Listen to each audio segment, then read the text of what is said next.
হাসির রাজা, জ্ঞানের রাজা, রসিক রাজা। ওই গো গিন্নি, শুধু ভাত দিয়ে গেলে যে, সঙ্গে আর কিছু দেবে না? দিলাম তো এক ঘটি জল। ভাতে জল ঢেলে নুন দিয়ে মেখে খেয়ে নাও। হ্যাঁ, কি রোজ রোজ সেই এক খাবার, এসব মুখে তোলা যায় নাকি? হ্যাঁ, তাহলে খালি পেটেই থাকো না, কে বলেছে মুখে তুলতে? না মানে অন্তত একটা কাঁচা পেঁয়াজ। এই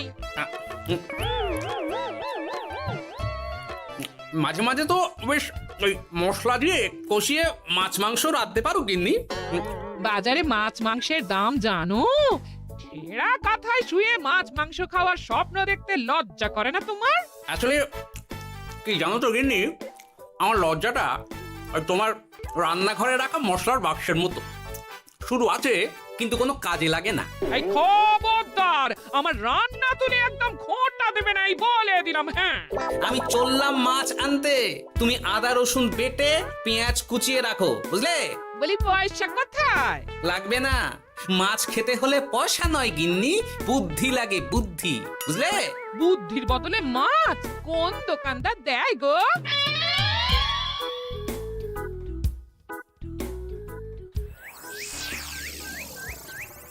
না না না না না, কিছুতেই বুঝে উঠতে পারছি না। এই নিন জাহাপনা, আপনার জন্য আম পোড়া শরবত এনেছি, খেয়ে নিন। ওরা কপাল আগে সামলাই, তারপর আম পোড়ার শরবত খাবো। সে কি জাহাপনা, আম তো আপনার প্রিয় ফল। তার চেয়েও প্রিয় ক্ষমতার লোভ। এদিকে কৃষ্ণনগর ঠিক যেন পাকা হিমসাগর, ওদিকে বর্ধমান যেন হৃষ্টপুষ্ট ফজলি, আর খাম্বাজ রাজ্য যেন লাল হলুদ গোলাপ খাস। এদের একসঙ্গে খেতে না পারলে আমার ঠিক ভাত হজম হচ্ছে না উজির। হবে হবে, খুব তাড়াতাড়ি এই রাজ্যগুলো আপনার বর্ষতা স্বীকার করবে জাহাপনা। শুধু চাই সঠিক উপায়। কি উপায়? এদের সঙ্গে যুদ্ধে লড়ে আপনি সহজেই রাজ্যগুলো জিতে নিতে পারেন জাহাপনা, কিন্তু তাতে রাজ্যবাসীর ভালোবাসা পাবেন না। রাজ্যবাসীর ভালোবাসা পেতে হলে প্রমাণ করতে হবে তাদের রাজারা অপদার্থ। কি বলছো উজির? আমার তো কিছুই মাথায় ঢুকছে না। আপনি হলেন বাংলার নবাব, আর কথায় আছে না, মাছে ভাতে বাঙালি। বাঙালিকে না বুঝলে বাংলা জিতবেন কিভাবে? আসুন আসুন জাহাপানা, আসুন, আমি আপনাকে বাতলে দিই বাংলা জেতার উপায়। সাব্বাস উজির, তোমার বুদ্ধিটা ঠিক পাকা ল্যাংড়া আমের মতো, না মিষ্টি।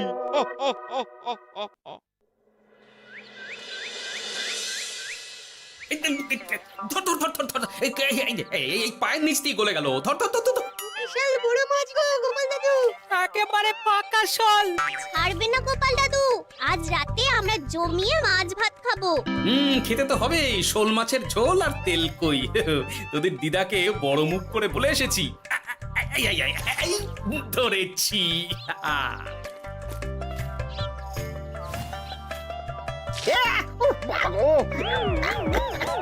ছি ছি ছি ছি, কি দুর্গন্ধ!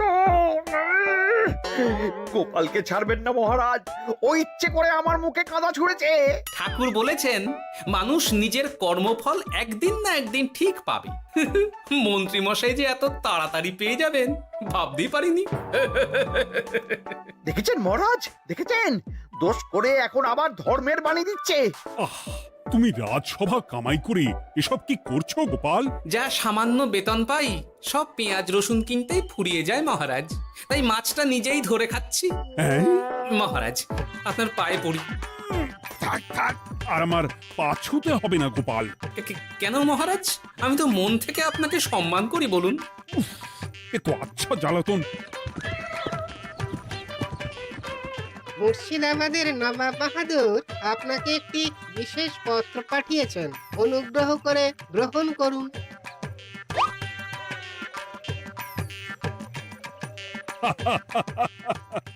এ তো দারুণ আবদার। যাব যাব, আমি অবশ্যই যাব। কোথায় যাবেন মহারাজ? নবাব বাহাদুর লিখেছেন আগামী পরশু তার প্রাসাদে অতিথি হয়ে যেতে, তবে খালি হাতে নয়, সঙ্গে করে একটি জ্যান্ত মাছ নিয়ে যেতে। উপহারে জ্যান্ত মাছ? নবাব বাহাদুরকেও আমার মতন জল দিয়ে নুন ভাত খেতে হচ্ছে নাকি? নবাব হোক বা ফকির, সবার গিন্নি সমান।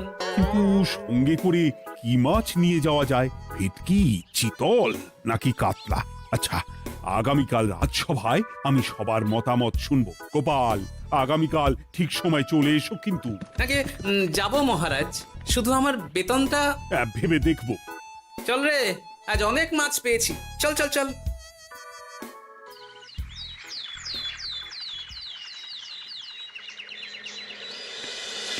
কি মহারাজ, আপনাকে এত চিন্তিত দেখাচ্ছে কেন? নবাব বাহাদুরের জন্য কি মাছ উপহার স্বরূপ নিয়ে যাওয়া যায় সেই চিন্তায় গতকাল রাতে আমার ভালো ঘুম হয়নি মন্ত্রী। আমিও গতকাল রাতে দু চোখের পাতা এক করিনি মহারাজ। অনেক ভেবে সকালের দিকে আমার মাথায় একটা বুদ্ধি এলো। কি বুদ্ধি? নবাবকে উপহার স্বরূপ ইলিশ দিলে কেমন হয়? বোঝো কাণ্ড, এই বুদ্ধির জন্য রাত জাগতে হলো। হ্যাঁ, ইলিশ তো জল থেকে তুললেই অক্কা পায়, তা জ্যান্ত থাকবে কিভাবে? ঠিক ঠিক, মন্ত্রীর মাথায় গোবর আছে না ভুসি? আমার মতে উপহার স্বরূপ ছোট মাছ নিয়ে যাওয়াই ভালো। এই যেমন ধরুন ওই পুঁটি মাছ, যেও খেতে পারবেন আবার ঝালও খেতে পারবেন। ছি ছি ছি ছি ছি, সবাই হাসবে যখন দেখবে কৃষ্ণনগরের মহারাজ উপহার স্বরূপ নিয়ে গেছেন পুঁটি। ওরে বাবা, তাহলে থাক বাবা। তাহলে বাদ গেল মোট দুটি, ইলিশ আর পুঁটি। আমার মতে কাতলা দেওয়াই ভালো, ওজনেও বেশি হবে। না না না, কাতলা দেখতে একদম ভালো নয়, মাথা মোটা মাছ কোথাকার। উপহারে এমন কিছু দেওয়া উচিত যা দেখতে সুন্দর হবে। হ্যাঁ ঠিক তো, তাহলে বরং ভেটকি দিয়ে দিন। ভেটকি বাজারে কত করে কিলো এখন? পয়সার চিন্তা আমি করছি না গোপাল, বরং আমার চিন্তা মান সম্মানে। বাকি রাজ্যের রাজাদের তুলনায় আমার উপহার যেন নবাবের বেশি পছন্দ হয়। কিন্তু সবাইকে এরকম অদ্ভুত উপহার নিয়ে যেতে বলার কারণ কি? মাছ, তাও আবার জ্যান্ত। আচ্ছা মহারাজ, এর পিছনে নবাব বাহাদুরের কোনো চাল নেই তো? গোপাল, তুমি মিছি মিছি সন্দেহ করছো। কথা না ঘুরিয়ে বরং একটা ভালো মাছের নাম বলো দেখি। ভালো মাছ? জ্যান্ত কই মাছ নিয়ে যান মহারাজ, গতকাল অনেকগুলো ধরেছি।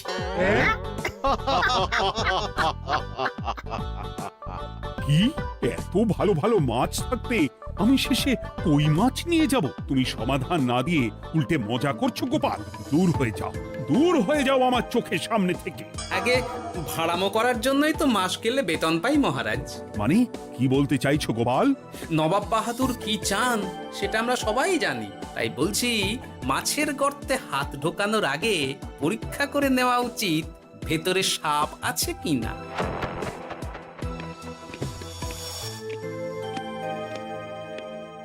এই মন্ত্রী, গোপাল কি বলে গেল? সাপ ব্যাং কিছুই তো বুঝলাম না। ছাড়ুন তো গোপালের কথা, আমরা বরং মাছ নিয়ে আলোচনা করি। আমার মতে জ্যান্ত ভেটকি নিয়ে যাওয়াই ভালো। আমাদেরও ওই ভেটকিতেই মত আছে। বেশ, এই নাও 100 মোহর। বেছে বেছে সবচেয়ে বড় ভেটকিটা বাজার থেকে কিনে আনো মন্ত্রী। তারপর তাকে রূপোর গামলায় জল ঢেলে রাখো। আমি কাল ভোর ভোর মুর্শিদাবাদের উদ্দেশ্যে রওনা হব। কোনো চিন্তা করবেন না মহারাজ, কাজ হয়ে যাবে। যাওয়ার সময় চিঠিটাও সঙ্গে করে নিয়ে যেতে হবে। নবাবের হুকুম।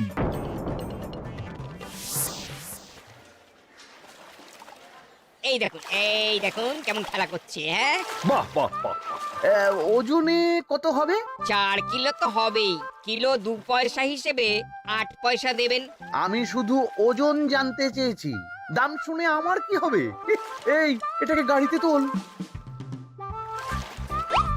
আর মাছের দামটা?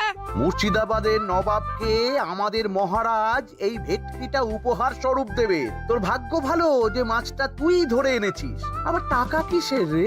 আয় রে আয় আয় আয় আয় আয়, আমার কত ক্ষতি হয়ে গেল।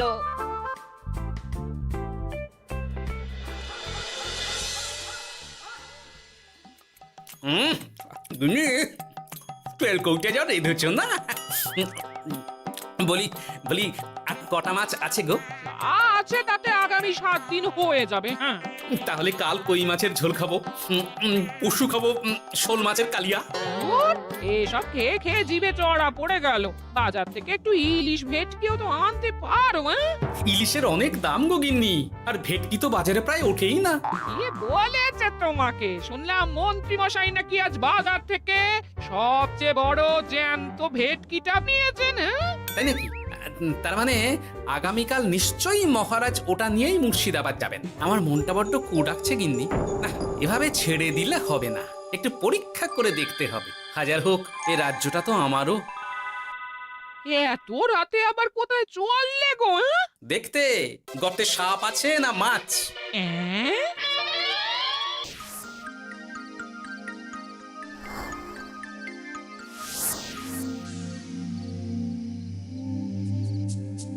এ কি গোপাল, এত রাতে? সব ঠিকঠাক বুঝেছো তো? হ্যাঁ হ্যাঁ, তুমি কোনো চিন্তা করো না গো গোপাল দাদা। তাহলে কাল উত্তরের জঙ্গলে।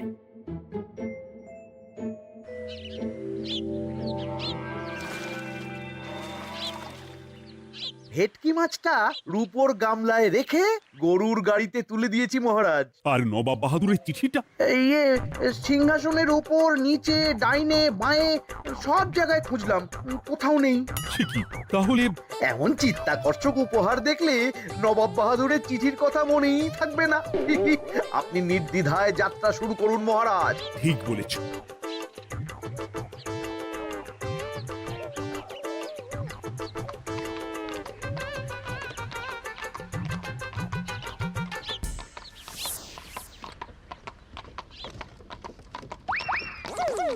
ওই তো মহারাজের রথ এসে গেছে। এই যা যা বলেছি মনে আছে তো? আছে গো আছে। ভেটকি মাছের পাতুরি আর ঝোল দুটোই রাঁধবো। হ্যাঁ, আমার ফিরতে কদিন দেরি হতে পারে, বেশি দেরি হলে তোমরা খেয়ে নিও, এবার লুকিয়ে পড়ো।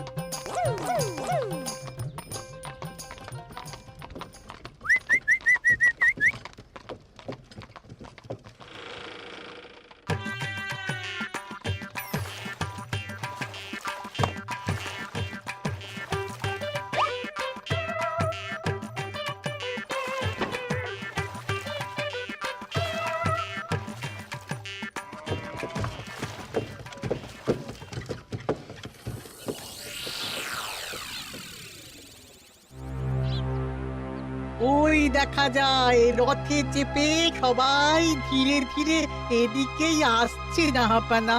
আসতে দাও, আসতে দাও, এবারই খেলা জমবে। এসো এসো, তোমাদের সবাইকে মুর্শিদাবাদে স্বাগত জানাই। আমার উপহারের কথা মনে আছে তো?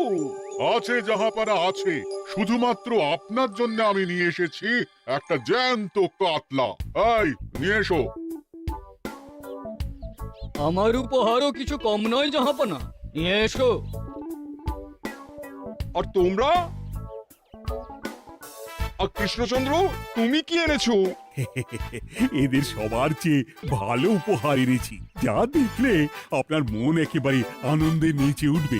ইচ্ছে করবে এক্ষুনি হয় পাতুরি না হয় ঝোল করে খেয়ে নি। তাই নাকি? হ্যাঁ, খাস নবাব বাহাদুরের জন্য আমার বিশেষ তোফা। কই, নিয়ে এসো। এই তো কই নিয়ে এসেছি মহারাজ। গোপাল, তুমি? ভেটকি কোথায়? এতক্ষণে গিন্নি রান্না বসিয়ে দিয়েছে।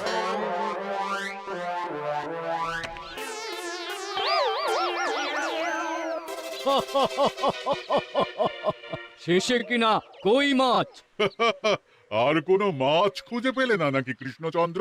ছি ছি ছি, তোমার জন্য লজ্জায় আমার নাক কাটা গেল গোপাল। ফিরে গিয়ে আমি তোমার গর্দান নেব, এই বলে দিলাম। অনেক হয়েছে, এবার তোমরা সবাই আমার কথা মন দিয়ে শোনো। আমি তোমাদের সবাইকে একটা করে জ্যান্ত মাছ আনতে বলেছি একটি বিশেষ কারণে। তার আগে সবাইকে আমি জিজ্ঞাসা করতে চাই, আপনারা সবাই নবাব বাহাদুরের পাঠানো চিঠিটা মন দিয়ে পড়েছিলেন তো? হ্যাঁ, পড়েছি। হ্যাঁ হ্যাঁ হ্যাঁ, আমরাও পড়েছি। বেশ, তাহলে তো তোমরা এই আমন্ত্রণের কারণটা জানো। তোমাদের আনা মাছেদের আয়ু যতদিন, তোমাদের রাজ্যের আয়ুও ততদিন। মানে আপনাদের মধ্যে যার মাছ যেদিন মারা যাবে জাহাপানা তার রাজ্যটা সেদিন নিয়ে নেবে। আর যতদিন না আপনাদের মাছ মরছে ততদিন আপনারা এই প্রাসাদেই থাকবেন। হ্যাঁ, এইরকম কিছু তো চিঠিতে লেখা ছিল না। কে বলেছে ছিল না? ওই জন্যই তো আমি সঙ্গে করে চিঠিটা আনতে বলেছিলাম। এনেছো? হ্যাঁ হ্যাঁ, আমি এনেছি। এই যে এখানে তো কোথাও এরকম কিছু লেখা নেই। তোমরা হলে রাজা, রাজাদের সব সময় চোখ কান খোলা রেখে চলতে হয়। উজির, এই নাও।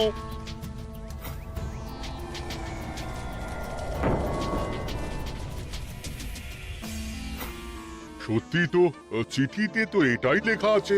আমাদের সঙ্গে প্রতারণা করা হয়েছে। হ্যাঁ হ্যাঁ, আমরা কেউ বুঝিনি চিঠিতে কার চুপি করা আছে। চুপ! বেশি গলা তুলে কথা বললে গলাটা শরীরের ওপরে নাও থাকতে পারে। আজ এই মুহূর্ত থেকে এই খেলাটা শুরু হলো। তোমাদের রাজ্যের আয়ু এখন তোমাদের আনা মাছেদের কাছে।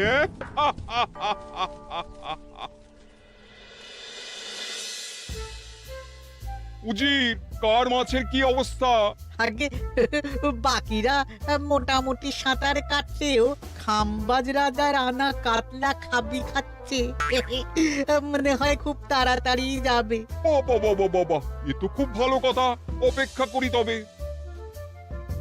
গেল গেল, আমার রাজ্যটা ভেসে গেল। গেছে মহারাজ, গেছে। আজ থেকে খাম্বাজ রাজ্য আমার। খাম্বাজ রাজাকে বন্দি করো। পাবদা রুইও ভেসে উঠেছে জাহাপানা। তোমাদের রাজ্য দুটো আমি খেলাম। বাকি রইল শুধু বর্ধমান রাজা চিতল আর কৃষ্ণচন্দ্রের কই। যা, আমারটাও গেল। আগে জানলে আমিও কৃষ্ণচন্দ্রের মতন জিওল মাছ আনতাম। কৃষ্ণচন্দ্র, নিজেকে এত চালাক ভেবো না। একটু দেরি হলেও একদিন না একদিন তোমার কইও ভেসে উঠবে। ততদিন তুমি আর গোপাল আমার প্রাসাদেই থাকবে, কেমন? এ তো উত্তম প্রস্তাব নবাব বাহাদুর। আপনার প্রাসাদের বিরিয়ানির কোনো তুলনাই নেই। অনেকদিন নুন ভাত খেয়ে আছি, আজ একটু বিরিয়ানি হবে নাকি? পেয়ে যাবে গোপাল। নবাবের প্রাসাদে অতিথিদের যত্নের কোনো ত্রুটি হবে না।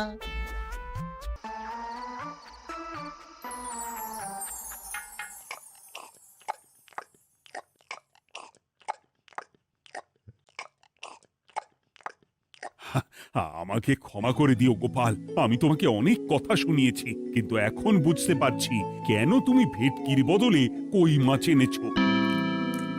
আহ, বিরিয়ানিটা যে রেঁধেছে না, বুঝি ওই নবাবের বাবুর্চিকে কোনোভাবে কৃষ্ণনগরে ধরে নিয়ে যাওয়া যায় না মহারাজ?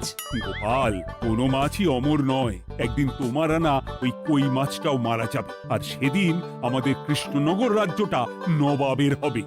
আহ, মাছগুলো একেবারে ঝুড়ো ঝুড়ো, আর মাংসটা তুলোর মতন নরম। আহ, আমার কথা কি তোমার কানে যাচ্ছে? গোপালের চোখ কান সবসময় খোলা থাকে মহারাজ, আর তাই চিঠির কারচুপিটা ধরতে আমাকে বেশি বেগ পেতে হয়নি। কিন্তু কিভাবে বুঝলে গোপাল চিঠির রহস্যটা? কারণ আমি জানতাম নবাব বাহাদুর অনৈতিক কিছু করবেন না। গায়ের জোরে নয়, বুদ্ধি দিয়েই উনি বাজিমাত করবেন। অবশ্য এ ব্যাপারে আমাকে সাহায্য করেছে বিজ্ঞানী। একটা সাহায্য করতে পারবেন বিজ্ঞানী?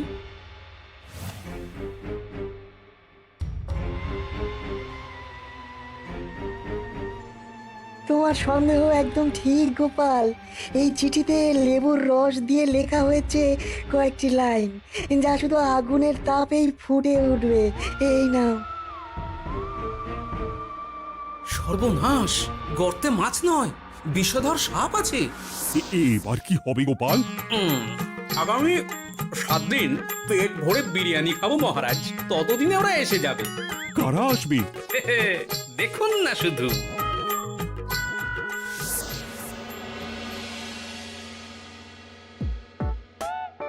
এই তোমার বুদ্ধি, দেখলে তো গোপাল এসে কেমন সবকিছুর উপরে জল ঢেলে দিল। মানে বুঝতে পারিনি যে ওরা ওরা চিঠির কারচুপি সব ধরে ফেলবে।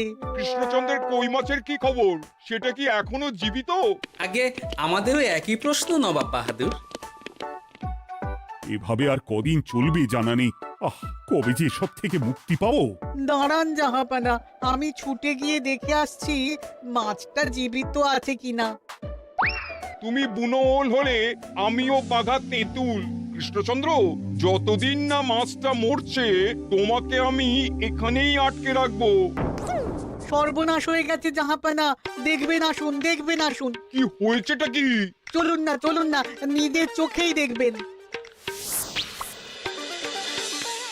সে কি, কই মাছ বাচ্চা দিয়েছে?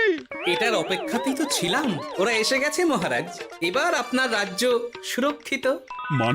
মানে নবাব বাহাদুরের কথা অনুযায়ী মাছ মারা গেলে রাজ্য ছাড়তে হবে। এমনিতেই কই মাছের জান শক্ত, এরাও বড় হবে, বাচ্চা দেবে। এইভাবে কই মাছের গুষ্টি মরে শেষ হতে হতে নবাব বাহাদুর আর বেঁচে থাকবেন না। নয়, হ্যাঁ। বেছে বেছে ঠিক মা কই মাছটাকে নিয়ে এলে। এবার রাজ্যে ফিরি। কি লাভ? সেই তো নুন ভাত খেয়েই থাকতে হবে। না, আমি তোমার বেতন 10 গুণ বাড়িয়ে দেব। আর যাওয়ার সময় নবাবের বাবুর্চিকেও ধরে নিয়ে যাব। আজ থেকে তুমি শুধু বিরিয়ানি খাবে। জয় জয় মহারাজের জয়, জয় কই মাছের জয়।